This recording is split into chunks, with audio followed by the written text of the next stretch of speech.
Pirmiausia, tai noriu padėkoti visiems Druskininkų savivaldybės gyventojams, kurie palaikė, kaip mes sakome, mero komandą, mano komandą, Ričardo Malinausko komandą ir gavus tokį pasitikėjimą, žinant apie tai, kokia mūsų yra darni komanda, tiesiog dabar čia sakyti, kad nesitikėjau, kad laukiau daug blogesnių rezultatų, tikrai būtų ne visai tiesa. Aš džiaugiuosi, kad žmonės padarė tokį pasirinkimą, aš džiaugiuosi, kad tarybos nariai išlieka stipri komanda, kuri garantuoju dirbs mūsų žmonių, mūsų miesto, mūsų savivaldybės labui.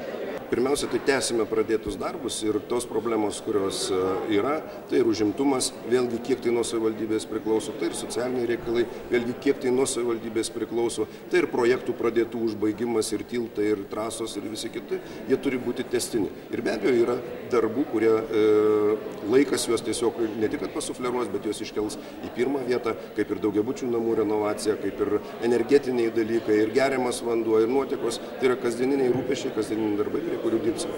Esate daugumoje, kaip vertinate opoziciją?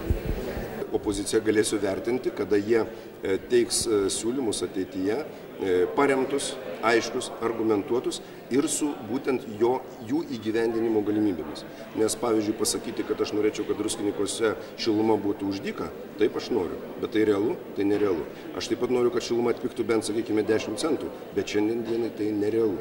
Tai jeigu bus teikiami opozicijos siūlymai ne tik tai, ko nori, bet ir kaip tai padaryti, gerbsiu, mylėsiu ir dar kažką darysiu. Bet dėja, jeigu tai bus politiniai pareiškimai, kaip aš ir sako baigiamoje kalboje pasakiau, aš žmonėms suteiksiu informaciją, ar mūsų savivaldybės tarybos nariai dirba, ieško sprendimo būdų ir juos pasako, ar jie tik tai paprasčiausiai lengvabūdiškai politikuoja. To nepakenčiau iki šiol ir ateityje nepakęsiu.